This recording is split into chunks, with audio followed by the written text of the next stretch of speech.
नाज़रीन, 15वां दिन शुरू हो रहा है और इस वक्त जो है वो सबसे बड़ी खबर यह है कि सबसे बड़ा अटैक ईरान की जानिब से लॉन्च किया जा रहा है इजराइल पर।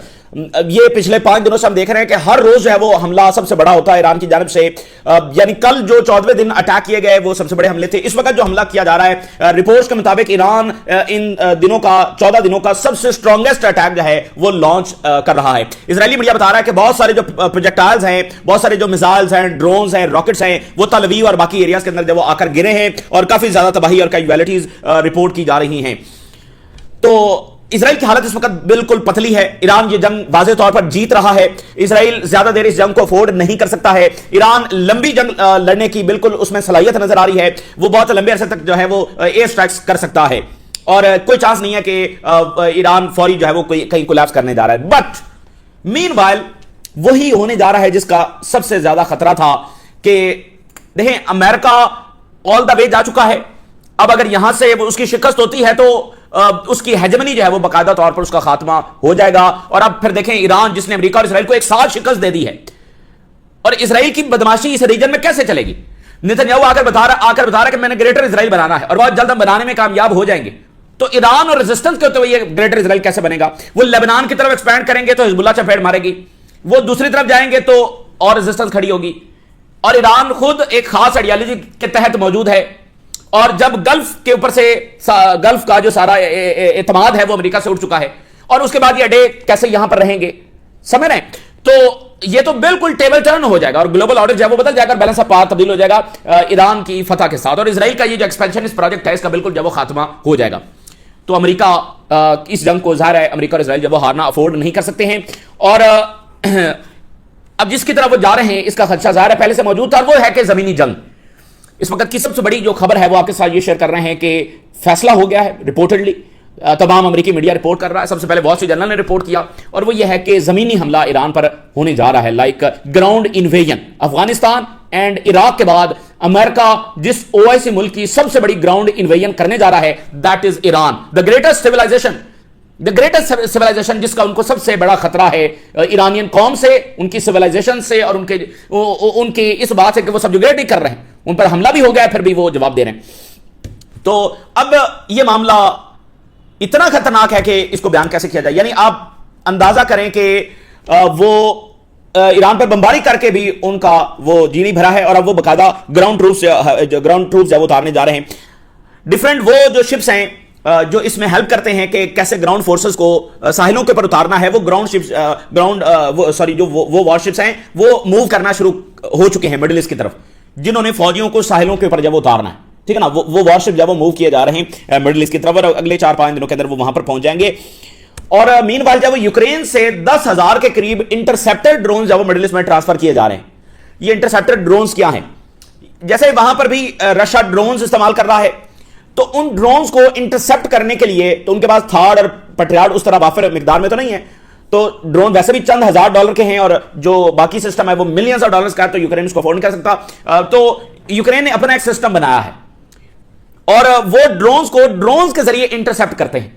और ये जो इंटरसेप्टर ड्रोन्स है इनके प्रोडक्शन कॉस्ट भी बहुत थोड़ी सी, few $1,000 है, तो वो अफोर्डेबल भी है। और ये बताया जाता है कि उसकी जो इंटरसेप्शन रेट है यूक्रेन क्लेम करता है कि वो भी उनका काफी ज्यादा है।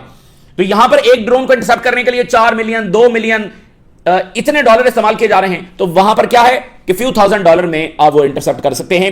तो 10,000 के करीब वो इंटरसेप्टर ड्रोन जब वो यहां पर लाए जा रहे हैं जो मिडिल ईस्ट के ममालिक को दिए जाएंगे और इसराइल को जब वो दिए जाएंगे। ये खबर जब वहां से सामने आ रही है, यानी आप इसको जब वो कनेक्ट करें कि ग्राउंड अटैक होने जा रहा है और ईरान का जो फिजाई हमले होंगे उसको रोकने के लिए वो ये इंटरसेप्टर ड्रोन भेज रहे हैं, क्योंकि ईरान के मिसाइल कितने होंगे और वो कितनी देर तक फायर कर सकते हैं, उनका लॉन्ग टर्म वेपन तो ड्रोन ही है। इसी दरमियान जो है वो जो सुप्रीम लीडर हैं अली लैरिजानी हैं, उनके ऊपर रिवार्ड अनाउंस कर दिया गया है $10 मिलियन का। यानी जैसे बशार अल असद के ऊपर रखा गया, जैसे प्रेसिडेंट मडूरो के ऊपर रखा गया और अल-शरा के ऊपर भी एक वक्त में इन्होंने रिवार्ड रखा हुआ था। यानी जो उसकी इंफॉर्मेशन देगा उसको जब वो इनामी रकम दी जाएगी। आप जरा इस हिपोक्रेसी का अंदाजा लगाएं और इस बेरहमी का अंदाजा लगाएं कि एक elected leader of a country of a great civilisation उसको बकायदा टेररिस्ट डिक्लेयर किया जा रहा है और उसके सर की कीमत जब रखी जा रही है। तो बात नाज़रीन यह है कि इस वक्त ओआईसी ममालिक को, ओआईसी नेशंस को किस इंतशार की तरफ धकेला जा रहा है, जो सबसे इंपॉर्टेंट बात इस वक्त समझने की है। यानी अब जंग का रुख बदलने जा रहा है। ये जो अभी तक जंग चल रही है उसकी ये खास एस्टिमेट है, उसका खास डायरेक्शन है। लेकिन अब ये जो होने जा रहा है ना, ये बहुत बड़ा टर्निंग पॉइंट वाकया है सबके लिए, और ये हिस्ट्री का सबसे बड़ा यानी कि एक ऐसा मोड़ आने जा रहा है जो सबके फ्यूचर को मुतासर करेगा। पाकिस्तान को मुतासर करेगा, ये तुर्की को मुतासर करेगा, ये अरब ममालिक को मुतासर करेगा, और एज अ होल ओआईसी को मुतासर करेगा। अच्छा, अब चूंकि इस पर बात होती रहेगी, लेकिन मुख्तसरन मैं आपको बता दूं कि ऐसा लग रहा है कि ओआईसी नेशंस को एक बड़े इंतशार की तरफ धकेलने की कोशिश की जा रही है, क्योंकि जहां पर जमीनी जंग होती है, जैसे अफगानिस्तान में आपने देखा, इराक में देखा, तो वो उस मुल्क तक महदूद नहीं रहती है, वो तो वैसे भी स्पिल ओवर हो जाता है, फिर तरह तरह की मिलिशिया जब वो आ जाती हैं। अभी देखना, पाकिस्तान जूझ रहा है जो अफगानिस्तान की जंग हुई है। अमेरिका तो यहां से मैस डालकर निकल गया, तो अमेरिका तो विड्रॉ कर गया, किसके गले पड़ गया? पाकिस्तान के, और ये रीजन अभी तक भुगत रहा है। तो ईरान में जो जंग होगी वो ईरान तक महदूद थोड़ी होगी, वो तो फिर एक ऐसा मैस होगा, यहां पर एक ऐसा इंतशार होगा कि इसको कौन संभालेगा। ठीक है। अच्छा, अब एक चीज हम हमेशा से कहते रहे हैं कि ओआईसी के खिलाफ उनकी एक पूरी पॉलिसी है कि ओआईसी को कभी सर ना उठाने दो। देखें, पहली आलमी जंग में जो मुस्लिम दुनिया है वो अपना आलमी सतह के ऊपर अपनी हैसियत खो चुके हैं, क्योंकि उनको आलमी सतह पर शिकस्त हो गई है। तो ये आज 100 साल के बाद ये ममालिक उस पोजीशन में पहुंचे हैं कि इकोनॉमीज भी मजबूत हो रही हैं, मिलिट्रीज भी मजबूत हो रही हैं, और आपस में इत्तेहाद भी हो रहा है। ईरान सऊदी अरेबिया दोस्त हो गए, ईरान मिस्र के ताल्लुकात, ईरान तुर्की के ताल्लुकात, ठीक है ना। ये मुल्क दोस्त बन रहे हैं, इख्तिलाफात को भुला रहे हैं। फिर बड़ी इकोनॉमीज हम देख रहे हैं अरब ममालिक के अंदर जो दुनिया के बैठकर फैसले कर रहे हैं। यूक्रेन का फैसला यहां पर हो रहा है, बाकी ममालिक के हवाले से फैसले जब यहां पर हो रहे हैं, यूरोपियंस आकर इनसे इन्वेस्टमेंट जब ले रहे हैं, ये बात ज़ायनिस्टों को पसंद नहीं है। अच्छा, तो अब उनको ये एक रास्ता नजर आया क्या? अब देखना, यहां पर एक मुसलसल खतरा है कि अरब ममालिक की जंग हो सकती है ईरान से। पाकिस्तान ने ईरान को मैसेज भेजा है कि अगर ईरान और सऊदी अरेबिया में हमें चूज करना पड़ा तो हम सऊदी अरेबिया को करेंगे। ठीक है, काइंड ऑफ। तो टर्की के साथ वो नेटो और एयर डिफेंस इंगेज कर रहा है, वहां भी मिसाइल और ड्रोन, ठीक है ना। सो ज़ायनिस्टों को एक रास्ता यह नजर आ रहा है कि देखें, ओआईसी आप किसको कहते हैं, यानी इस्लामी दुनिया कौन है? भाई उसके लीडर ही होंगे ना, तो लीडर तो यही है जो ये बैठे हुए हैं, अरब ममालिक, तुर्की, पाकिस्तान, ईरान, और भाई यही है ना ओआईसी, और क्या है? यही लीडर ममालिक है ना। तो जब ये आपस में लड़ पड़ेंगे तो वैसे ही पिछली सदी से आलमी हैसियत है कोई नहीं, और अब अगर ये संभलने लगे हैं तो ये एक ऐसी, इनको जैसे कहते हैं ना कि तारीख, यानी तारीख की ऐसी थपेड़ पड़ेगी कि ये इस सदी में भी ये संभल नहीं सकेंगे। एक होता है ना, जैसे चाइना की सिविलाइजेशन जब उसकी इन्वेजन हुई और सारा कुछ हुआ, तो ये उनको संभलते संभलते बड़ा अच्छा लगा, और चाइना तो फिर भी संभल गया है, मतलब आफ्टर मेनी डेकेड्स, और एक पूरी सेंचुरी ऑफ ह्यूमिलिएशन से गुजर कर वो बहरहाल अब संभल रहा है, वापस आया, सारा कुछ है। तो ये तारीख में एक ऐसी थपेड़ पड़ेगी कि ये जो थोड़े से वो संभलने की कोशिश कर रहे हैं कि ये संभल नहीं सकेंगे। अब यानी ज़ायनिस्टों को रास्ता ये नजर आया, देखिए ये लड़ नहीं सकते हैं, और ये इनका हमेशा से तरीका वारदात रहा है कि जहां पर ये दे can not fight a real war, तो साजिशें, खाना जंगी, आपस में लड़वाना, यही उनका सबसे बड़ा हथियार रहा है।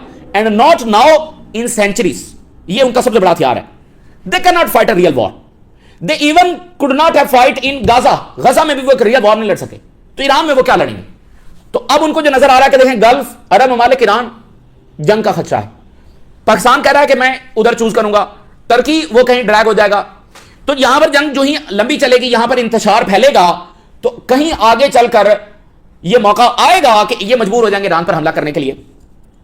जब इंतशार ही इंतशार होगा हर तरफ, तो फिर ये आपस में लड़ेंगे, तो उसके बाद क्या होगा? उसके बाद यह होगा कि ये सब तो कमजोर हो जाएंगे, ईरान अपने आप में कमजोर हो जाएगा, अरब, उनकी ताकत वैसे कोई नहीं है, उनकी सबसे बड़ी पावर इकोनॉमिक पावर है, उनकी इकोनॉमी ज़ाहिर डैमेज हो चुकी होंगी, और बाकी पाकिस्तान अगर मिसाल के तौर पे सऊदी अरेबिया के लिए इसमें ज्वाइन करता है, इधर अफगानिस्तान का फ्रंट खुला हुआ है, पाकिस्तान की इकोनॉमी जो भी है वो आपके सामने है। सो पाकिस्तान अब इस जंग में जाएगा, सभी इस जंग में जाएंगे, तो सभी कमजोर पड़ेंगे। तो यही तो वो मौका होगा। मैं इजराइल से तवज्जो सबकी हट गई है, जंग इजराइल ने शुरू की थी, लड़ आपस में रहे हैं, तो इससे कोई आइडियल जमाना इजराइल को चाहिए ग्रेटर इजराइल बनाने के लिए, और यही वो टाइम होगा जब वेस्टर्न पावर्स आ जाएंगी। हम अमन करवाने आ गए, मिडिल ईस्ट में बड़ी जंग हो रही है, बड़ा अदम इस्तेहकाम आ गया, हम अमन करवाने के लिए आ गए। सो ये इतनी बड़ी साजिश है जो थोपी जा रही है इस ग्राउंड वॉर के चक्कर के अंदर, कि अब बहुत विजडम के साथ बिहेव करना है गल्फ ममालिक को, टर्की को, पाकिस्तान को और ईरान को, ठीक है ना। इन सबको कोऑर्डिनेशन के साथ, विजडम के साथ इस मामले को लेकर चलना है, वगरना आप देखेंगे ओआईसी की जो थोड़ी बहुत अब वो सर उठाने लगे हैं, वो हैसियत बिल्कुल खो बैठेंगे। भाई इकोनॉमी तबाह हो गई, मिलिट्री तबाह हो गई, और इंतशार ऐसा है कि मुल्क टूट गए, ईरान 2-3 हिस्सों में तकसीम हो गया, सीरिया टूटा हुआ है, इराक टूटा हुआ है, यमन टूटा हुआ है, और सूडान टूटा हुआ है, सोमालिया टूटा हुआ है, लीबिया टूट चुका है। तो यहां अफगानिस्तान की हालत आपके सामने है, वो कितना स्टेबल है, और उसकी हरकतें अब आप चेक कर लें कि वो क्या कर रहा है।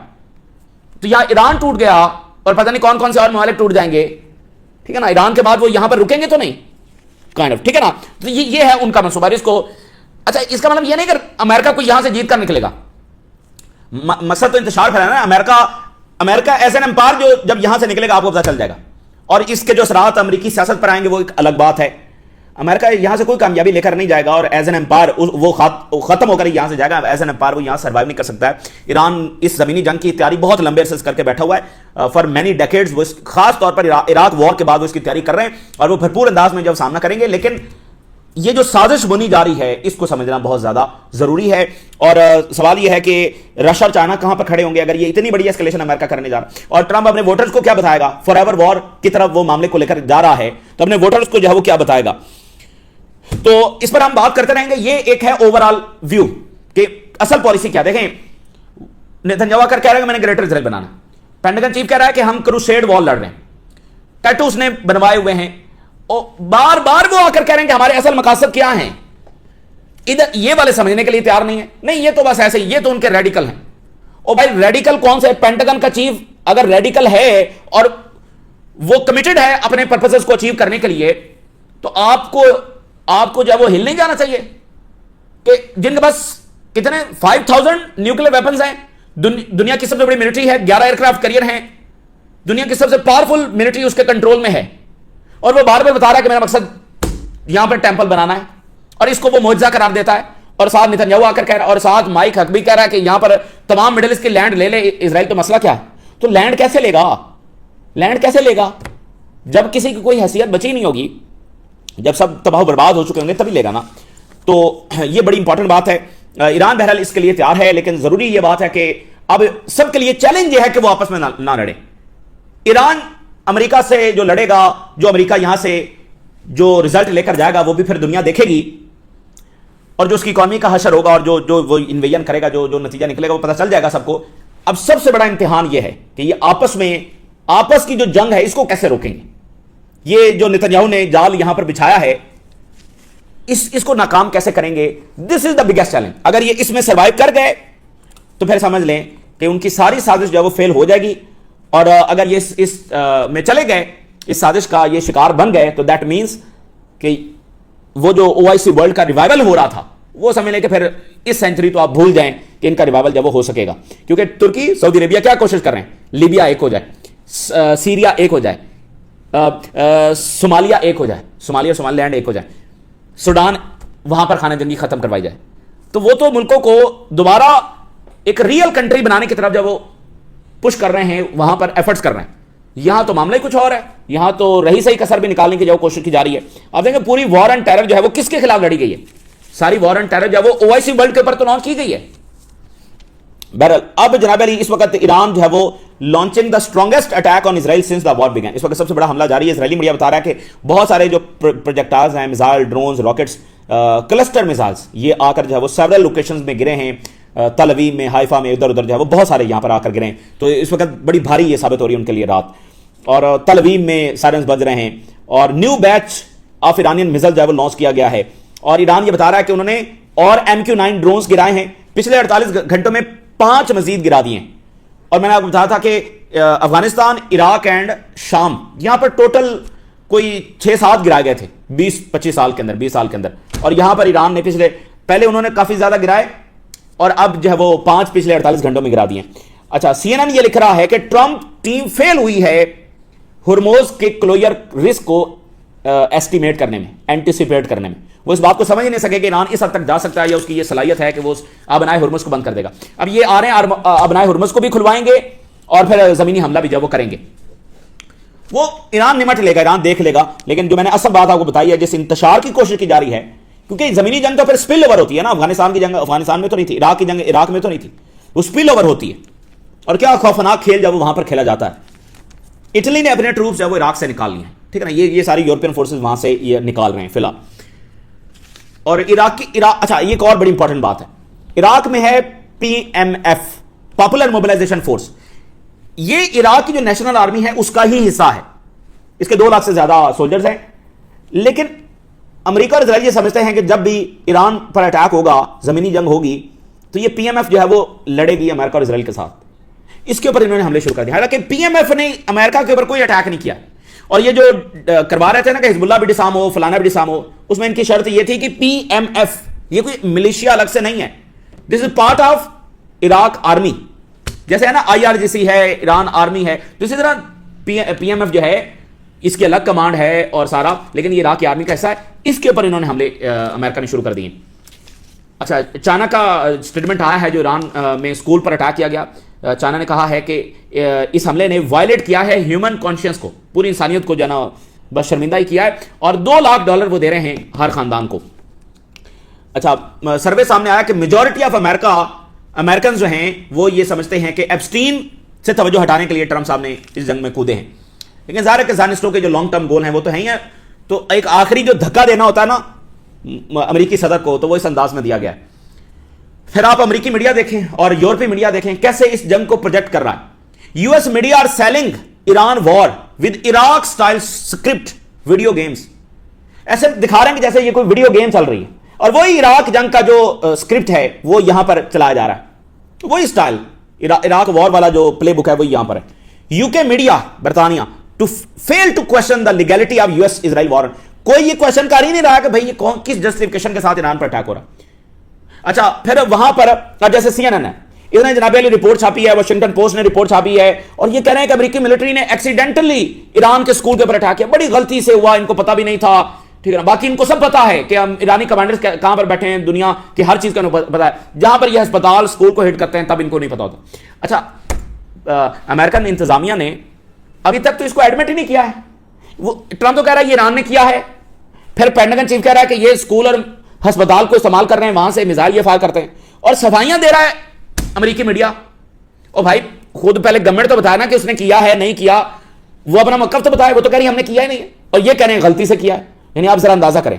अच्छा, फिर क्या करते हैं कि जो ईरानियंस मारे जाते हैं उनको डेड लिखते हैं, जो लेबनीज मारे जाते हैं उनको डेड लिखते हैं, जो इनके मारे जाते हैं उनको किल्ड लिखते हैं, और एक ही जुमले में उधर डेड लिखेंगे उधर किल लिखेंगे। तो बहरहाल ये एक बहुत ही हिपोक्रेट, और अगेन जो हम पहले बात करते हैं कि ये जो इन्होंने सारे कॉन्सेप्ट दिए हैं ना, डेमोक्रेसी से लेकर ह्यूमन राइट्स और ये वो सारा करके, ये सब एक जोक था, and this was all a tool to control the countries. अब चूंकि ईरान देखें, ईरान उसने अपना एक सिस्टम बनाया, उसने कोई इनसे सिस्टम बाहर नहीं किया। इनको सबसे बड़ी तकलीफ यह भी हुई है कि ईरान अपना सिस्टम है, अपने तरीके से मामला चला रहा है, अपनी फॉरेन पॉलिसी है। अच्छा, फिर आप देखें जो हिस्टोरिकल साइट्स हैं सिविलाइजेशन की ईरान में, वो सारी जब वो हिट किए जा रहे हैं, और यूनेस्को खामोश है। तो ईरान ने कंडेम किया है यूनेस्को की साइलेंस पर। यूनेस्को की साइट्स है ना सारी, उन पर हमले हो रहे हैं, और कोई कंडेमनेशन जब वहां से नहीं की जा रही। अच्छा, वॉल स्ट्रीट जर्नल ये लिख रहा है कि America is preparing for a ground operation in Iran, और एम्फीबियस जो शिप्स हैं ये खड़े हुए हैं पैसिफिक के अंदर, जापान के करीब, और दीगर बहुत सारे जो वॉरशिप्स हैं वो बाकी दुनिया से। लेकिन एम्फीबियस जो शिप्स हैं ये सेंटकॉम ने डिमांड किया कि भेजे जाएं, और अप्रूवल पेंटागन चीफ ने कर दिया है, सेक्रेटरी ऑफ वॉर ने, जिसने अपने टैटू बनवाए हुए हैं, और जिसने जो कहता है कि मैंने थर्ड टेंपल बनाना है, तो वो जनाब अली यहां पर भेज दिए गए हैं, और 5000 मरीन्स जो है वो भेजे जा रहे हैं। तो ये पैसिफिक से सारा अपना खाली करके इधर आ रहे हैं, पैसिफिक को खाली करके इधर आ रहे हैं। यानी जापान और साउथ कोरिया वाले सोच रहे हैं कि भाई हमारे साथ क्या बनी। Wall Street Journal, Pentagon is moving additional marines warships to the Middle East. अब ये जो एम्फीबियस शिप्स हैं ये क्या हैं? ये स्पेशलाइज्ड वॉरशिप्स हैं, और ये डिजाइन किए गए हैं फॉर पावर प्रोजेक्शन, और इसके साथ ये इस तरह से इक्विप्ड हैं कि ये जब साहिलों के ऊपर फौज को उतारना होता है तो ये इस्तेमाल किया जाता है। इनके ऊपर बहुत सारे हेलीकॉप्टर्स डेक बने हुए हैं, यानी ये डिजाइन ही इस तरह से किए गए हैं कि किसी साहिल के ऊपर फौज जब उतारनी हो, क्योंकि वर्ल्ड वॉर 2 में सबसे बड़ी जो लड़ाई लड़ी गई जिसको डी डे कहा जाता है, तो वो फौज उतरी थी साहिलों के ऊपर, वहां पर सबसे बड़ी लड़ाई हुई थी।